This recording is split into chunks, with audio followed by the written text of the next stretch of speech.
Hiya. I thought after doing the landing videos and autopilot video, I thought if I did a navigation video to try and help folk find their way around. And now in this one here, I've got set up in the mission editor.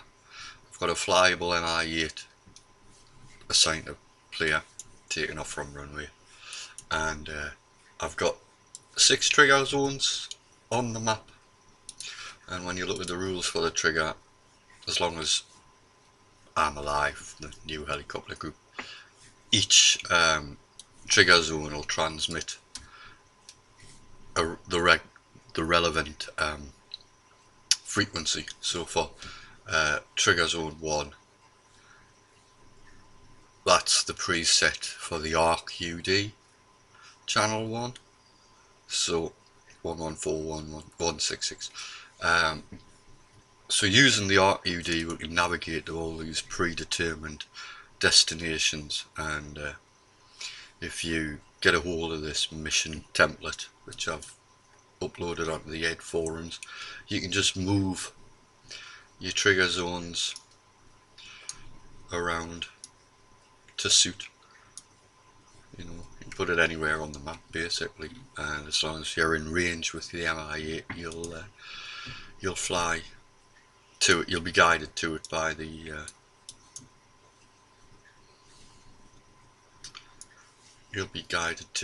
beacon transmitting. So I thought if I showed you how to switch the ARK UD on and how to tune to it, and we'll fly that part of it. We'll fly an ARK UD, using the ARK UD to navigate, and then once we pick up these group here, I thought we could fly up to Creech and use the Doppler navigation system, and when we get to that part, we can go into it with a bit more depth. And then once we get to Creech, I'll use the ARK 9 and tune into the only NDB on the Nevada map on 326 kilohertz. So I'll be back in a minute in the cockpit. So here we are back in the pit. I'll just nip across to my co-pilot's seat, and if we turn the ARK UD on, and we'll just go to, I can't remember, I said 1 or 6, but we'll just go to number 1, and on your HSI the switch goes across, and on a heading of, what's that, 250, 240. So we shall take off.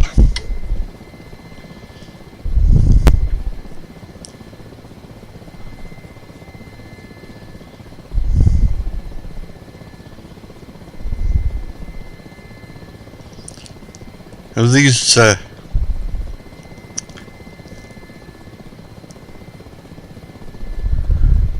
these broadcasts are just done in the mission editor, so you can place them, as I say, anywhere on the map. And there's also a way you can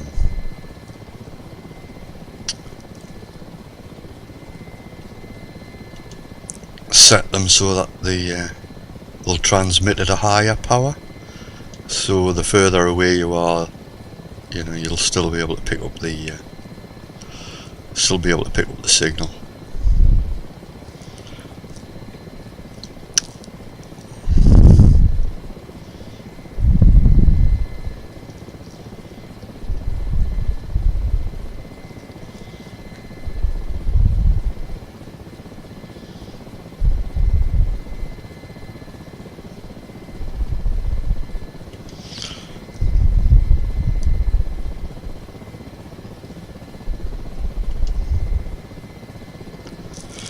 Just put in our holes.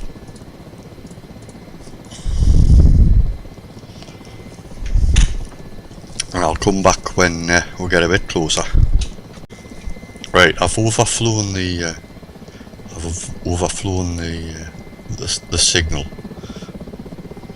because I don't know why, but the F10 map will not zoom in for me when I'm in game. Sometimes. Anyway, another thing that I did when I put these triggers down, I put a group of infantry at each one that we can pick up. So we should get a smoke marker.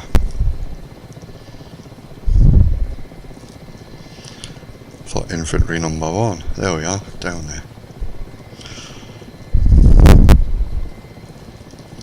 And as you can see, the needle stay pointed at the source of the transmission.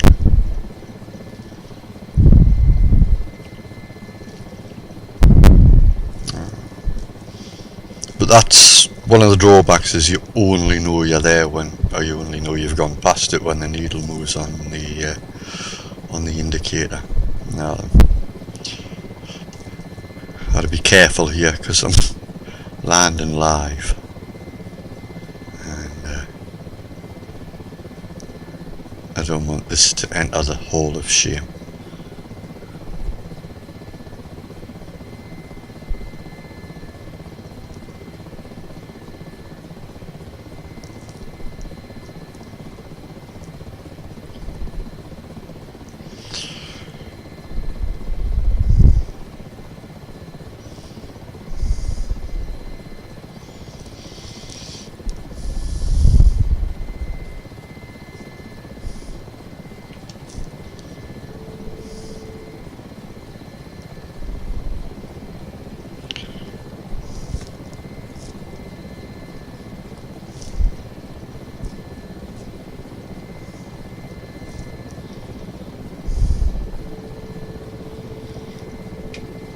Not much room down there.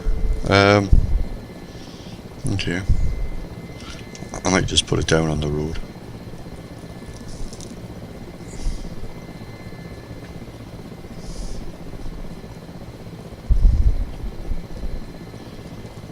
And vortex ring state. We're all gonna die.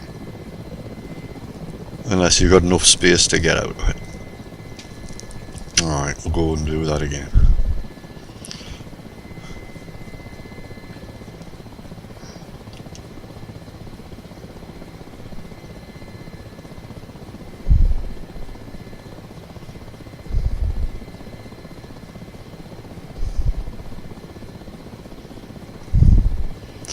It's the trouble with this NTTR map, everything is bloody collidable.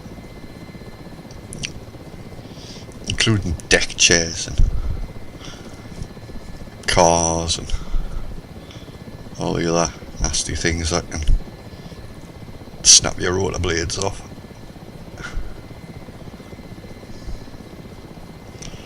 Anyway, there we go. And each one of these triggers, as I say, has got a couple of infantry guys, and you can go around and practice and pick them all up from channel 1 through to 6. You should get a signal from each one.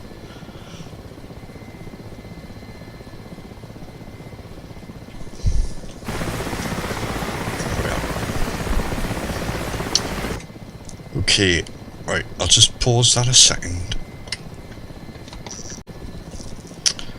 Right, I'm back. Trouble being, I can't zoom in to the thing, into the map. Just doesn't want to know. So, I'll get my little measuring tool. Up to Creech Air Base. 37.19 nautical miles, 310 degrees. I'll just make a jot of this. Jot this down. 337.19 and a heading of 310. Subtract 6, so that's a heading of 304. I'm not actually sure whether you need to subtract 6 degrees on this map.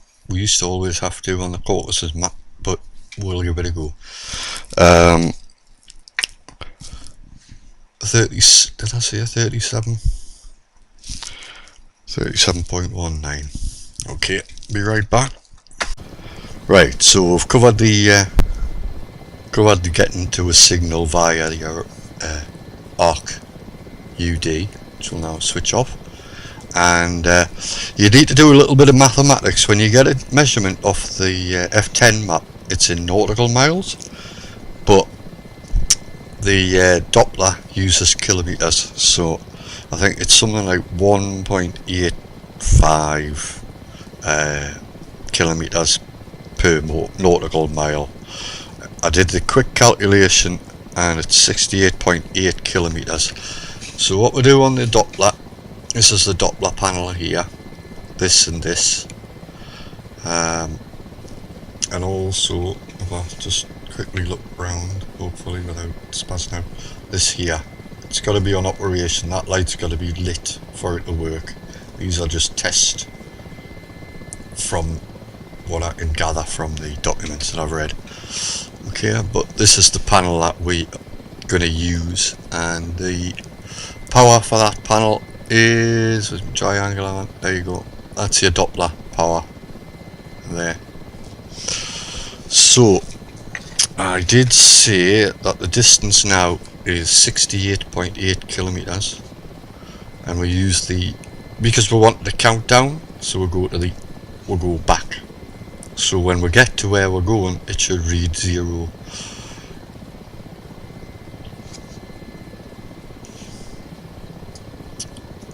Forward 6.8. That'll do, and a map angle of 304 degrees.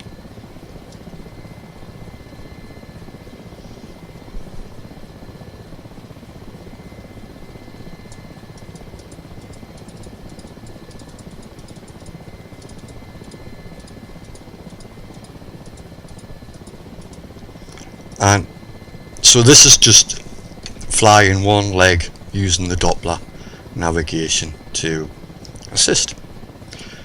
Turn that on, and as we start to fly, this number would count down. As long as we keep our course, our drift angle should stay the same.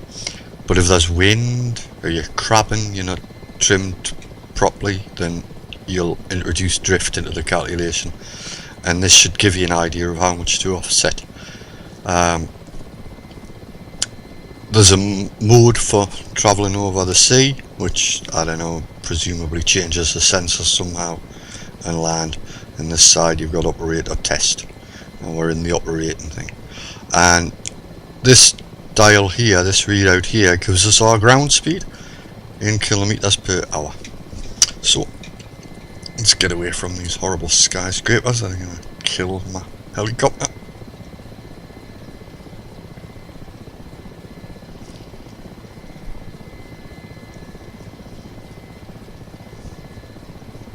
It's a nice thing about the Mi-8 mine, as long as you're not overloaded, it's got loads of power. Right, so 304 degrees, and I should have done this before we set off, but that should get what more or less where I want to be. I'll get set up and I'll come back. Thank you. Right, back here we are in the co-pilot seat again, and see I've already introduced quite a bit of drift, and I think that's probably more to do with the fact that when I took off I didn't turn straight onto the course that we had set. And one of the things you can do is to not switch it on until you pass a waypoint now, or a landmark. Now obviously when you haven't got a problem with zooming in on your F10 map, then you have that opportunity to excuse me, you have that opportunity to be a bit more precise with your navigation. However, we're flying to an airport, so we should see whether we're miles off or not. But there you go, you can see that the speed over the ground is 171 kilometers an hour. Which more or less corresponds with that. is reading slightly less on that, but I do believe that the Doppler is a more precise unit of measurement, or way of measuring your ground speed. So I'll come back when that's slightly less than 62 kilometers to fly. So we've covered well, what did we start off with? It was 68, so we've covered the best part of 20 miles, and we've got a drift error of 3, and I think that's 3 kilometers as opposed to 3 degrees, or it might be 0.3 kilometers. Anyway, we seem to be flying, when you look at this, I think it's because of the distance we've flown that there's such a discrepancy, and the further you fly the greater it is if we don't rectify it. And if we just trim a little bit to the right, you can see that the needle becomes a little bit more centered now, and we're traveling at 222 kilometers an hour. There's still a little bit of a drift angle, but it's not perfect by any stretch of the imagination. Maybe it's perfect if you've got a trained operator, but hell, I was a farmer all my life, so I don't really know much about navigation other than what I learned when I did a bit of orienteering and playing flight simulators. So anyway, 44 miles, 44 kilometers to go. I'll be back soon.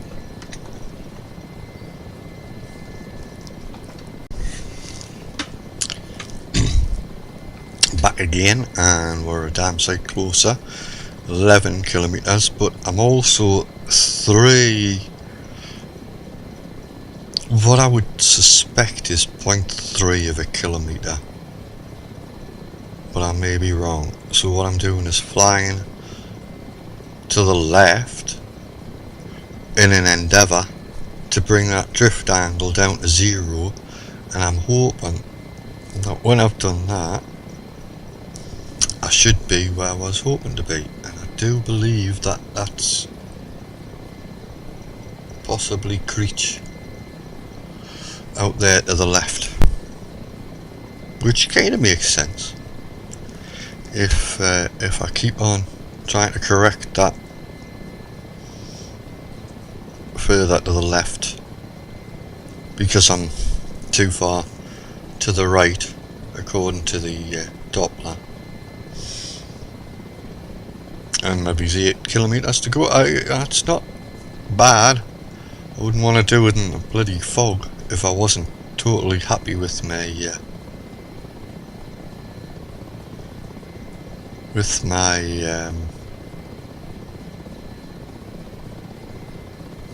navigation skills, Doppler using skills. But I'm just now coming back across to the right with the trim.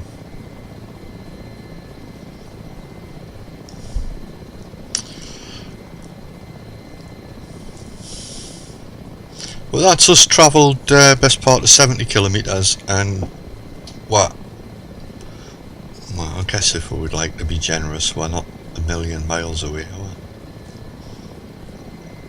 I'll just dodge this hill, and I'll just speed up the game a couple of times, Control Z, just till we'll run it down to 0. And bear in mind as well, when I took that measurement on the F10 map, it was very hard to be precise because I couldn't zoom in properly. So yeah, we've got a course error, but you know, we're not a million miles away. So there we go. That's that part of the I'll not say lesson, but you know, demonstration if you like. So we'll turn that off now, and I'll just refresh my memory for the NDB, and then I'll be right back. Okay, and the NDB beacon is broadcasting on 326. So this is the ARK 9 this control panel here, turn it on to compass mode, and this switch here goes with this panel, and you got your primary and your backup secondary, which I think is backwards because this here, when you got that switch to the right, it corresponds with this dial here. So we'll tune that in 3, 2, and then you use this for the fine tuning. Let's say it was 329, 326. There we go. So we've picked up the signal there, pretty much where you'd expect it. Now we'll nip back to the pilot seat, switch HSI back across to the ARK 9, and okay, we're heading directly for it. I'll just do some crazy manoeuvring and see whether the needle continues to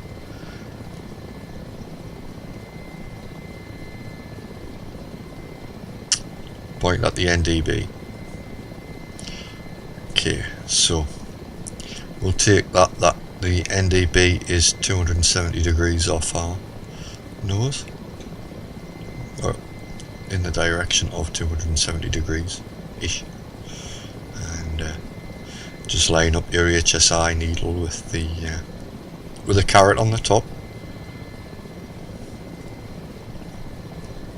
And they do spaz out because of line of sight, and you know how high we are, how strong the broadcast is from the thing.